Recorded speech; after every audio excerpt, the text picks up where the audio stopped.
예레미야 이 31장의 말씀, 앞서 31장의 말씀을 보면 이 구원에 대한 말씀과 더불어서 이 새 언약에 대한 말씀을 약속의 말씀을 하는 것을 볼 수가 있습니다.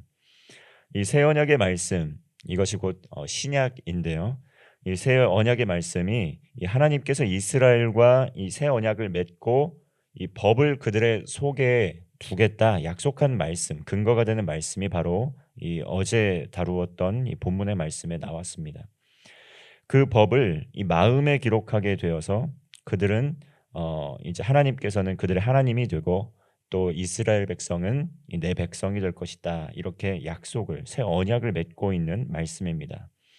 이 예수 그리스도의 죽음, 또 부활, 승천 이후에 약속하신 이 성령님께서 이 강림하셨습니다. 사도행전을 보면 그 과정이 잘 나와 있습니다. 이 예수 그리스도 이름을 믿는 모든 이들, 그들은 죄 사함을 받고 이 성령님께서 이 내주하게 되십니다. 죄 사함 받고 구원받은 사람들에게는 성령님이 함께 하신다는 것이죠. 그리고 구원을 보증하여 주셔서 그 구원을 이루어 갈 수 있도록 늘 순종하며 살아갈 수 있도록 힘을 주시고 이 능력을 주신다는 것입니다. 오늘 32장의 말씀은 이제 그 본문의 말씀에 이어서 이 장면이 바뀌게 됩니다. 이스라엘 백성들이 심판을 받게 된 이유는 무엇입니까? 이 하나님의 말씀을 그 마음에 또 담고 그 말씀에 순종하는 삶을 살지 못하였기 때문입니다. 하나님의 언약을 깨뜨리고 불순종의 길을 갔기 때문에 경고의 메시지를 계속해서 경청하지 않았기 때문에 심판을 받지 않았습니까? 1절 말씀 한번 보겠습니다. 유다의 시드기야 왕 열째 해 곧 느부갓네살 18째 해에 여호와의 말씀이 예레미야에게 임하니라. 이 유다의 시드기야 왕 열째 해입니다.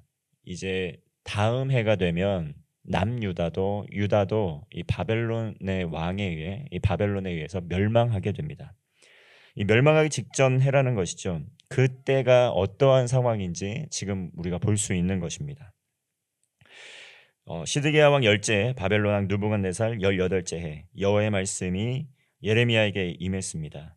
이 먼저 시드기야 왕이 누구인지 한번 살펴보면 이 시드기야 왕은 유다의 마지막 왕입니다.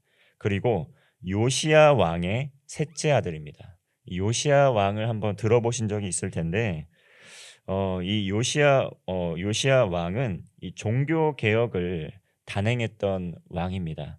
이 시드기야가 지금 있는 당시에는 유다의 말기 정세가 너무나도 혼란했습니다. 이 아버지 요시야는 종교의 부흥을 이루었고 신앙의 개혁에 힘을 썼던 사람입니다. 이 아버지의 신앙은 굉장히 놀라운 분이었다는 것이죠. 시드기야의 아버지가 요시야였다는 것입니다.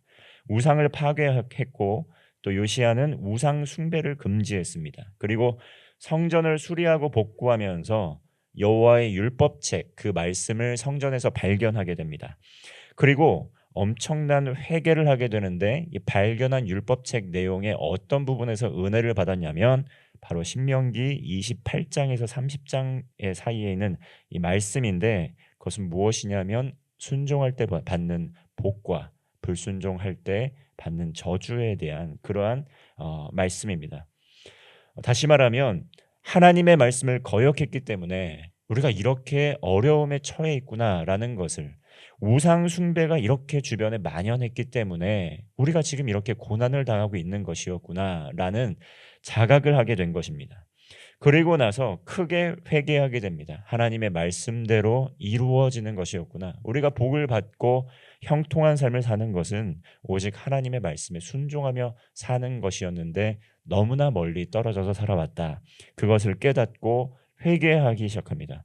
본격적으로 산당과 우상을 파괴합니다. 그리고 우상 숭배자를 처형하기도 하고 또 유월절을 성대하게 지킵니다. 유월절 출애굽한 것을 기념한 사건 아니겠습니까? 그러나 이 요시야도 39세라는 젊은 나이에 전쟁에 나가서 애굽의 바로 느고와 맞서 싸우다가 전사하게 됩니다. 이 39세라는 나이 굉장히 어린 나이지 않겠습니까? 39세의 나이에 전쟁에서 전사했는데 그 그 아들이 뒤이어서 이제 왕위에 등극한 사람이 바로 그의 아들 여호아하스였습니다. 그런데 이 여호아하스도 3개월 만에 이 폐위되고 맙니다.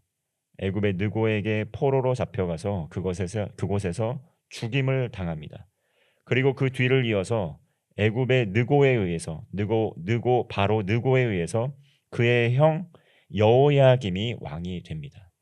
뭔가 이 외세에 의해서 왕이 계속 정말 바뀌고 세워지게 되고 너무나 혼란한 상황입니다.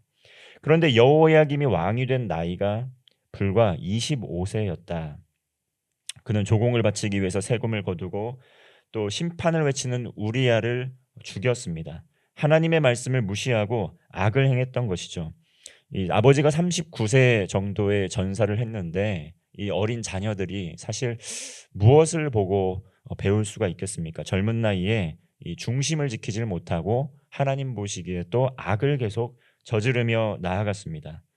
이 어, 결국 이는 하나님의 말씀을 무시하고 악을 행하다가 이 애굽이 바벨론에게 크게 패배했을 때 유다는 바벨론의 지배 아래에 있었습니다. 그런데 또 이번에는 바벨론에게 반역을 꾀하다가 느부갓네살이 유다를 침공해서 예루살렘을 함락하게 되고 여호야김도 포로로 끌려갑니다. 쇠사슬에 결박되어서 노예처럼 포로로 끌려가서 끔찍한 죽임을 당했을 것이라고 추측을 받고 있습니다. 그리고 여호야김의 아들 여호야긴이 이 18살의 나이에 왕위에 오르게 됩니다. 힘이 있을 리가 없죠. 분별력과 판단력이 있을 리가 없습니다. 아버지의 뒤를 이어서 이도 악을 행하다가 이 느부갓네살의 공격을 받고 또 패배하게 됩니다. 계속해서 이 바벨론의 지배에서 벗어나려는 노력들을 하지만 잘 되지가 않고 계속 폐위되게 됩니다. 어머니와 아내, 신하들과 모조리 포로로 끌려가고 맙니다. 그리고 이제 포로 생활 37년 만에 후에 그가 풀려나서 명예를 회복했다라는 이 성경의 기록이 있지만 37년의 기간 동안 노예와 종처럼 살았다라는 것이죠. 이 성경에서는 다른 이름으로 많이 표현이 되는데 고니야, 여고니야, 여고냐 이렇게 여호야긴의 이름이 바뀌어서 나오는 것들을 볼 수 있습니다. 이 복음서에서도 볼 수 있는 것을 볼 수 있는데요. 그도 이런 상황 속에서 시드기야의 나이도 21세였다.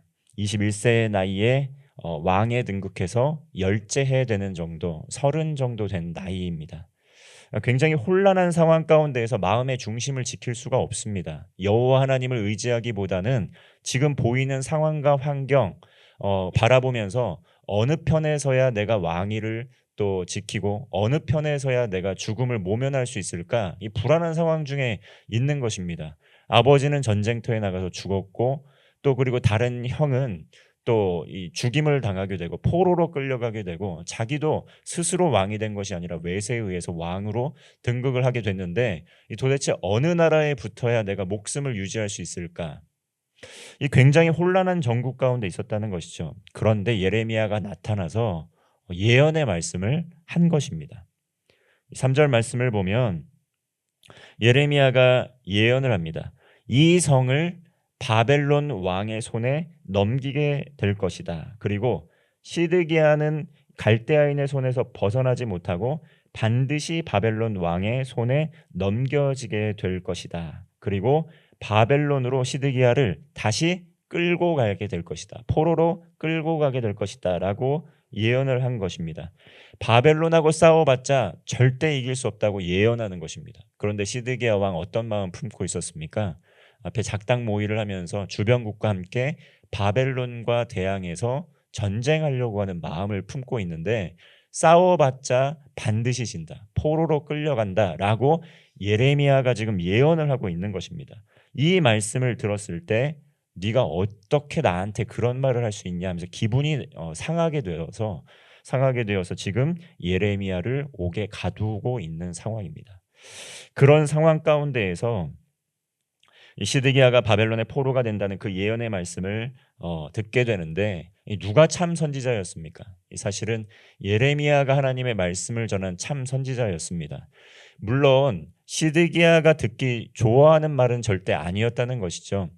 그리고 또 시드기야가 듣고 싶어하는 말이 무엇인지도 알고 있었을 것입니다. 그런데 예레미야는 여호와께서 말씀해 주신 것이었기 때문에 그 말씀을 전하지 않을 수가 없었다는 것이죠.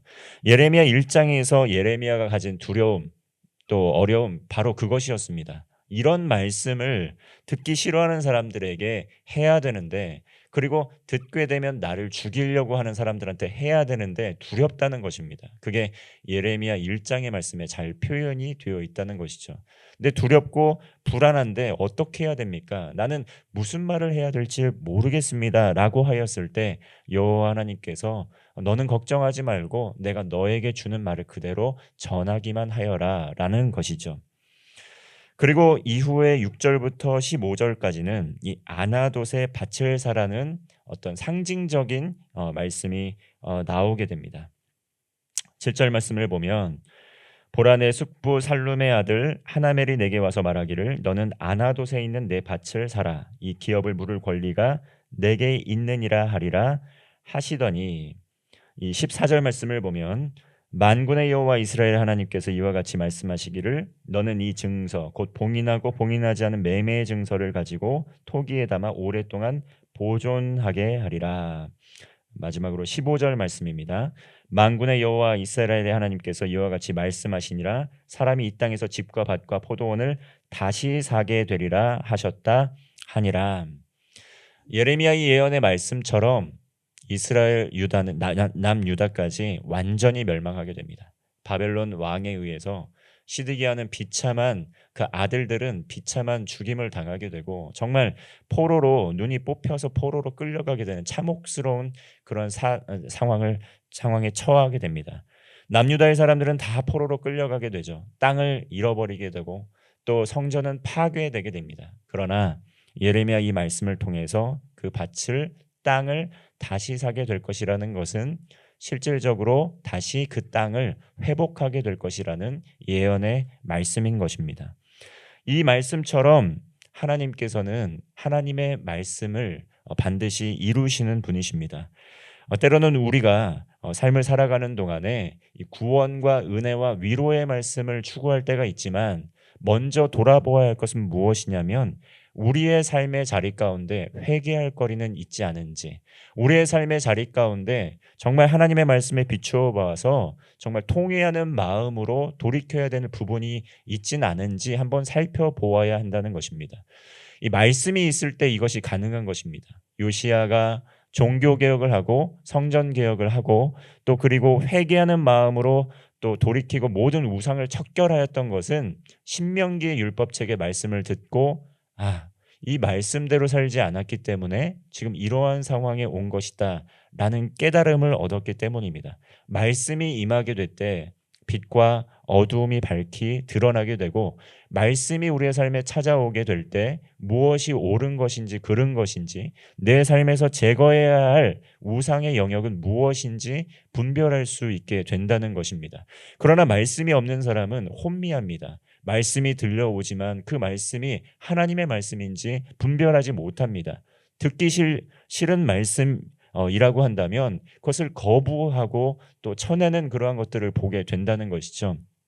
그것이 바로 영적으로 눈이 어두워서 하나님의 말씀을 분별하지 못하고 순종하지 않았던 시드기야 왕, 이 마지막 시드기야 왕의 모습이었고, 또 그 시드기야는 그 말씀에 끝까지 불순종함으로 말미암아 비참한 죽임을 당하게 되는 것입니다.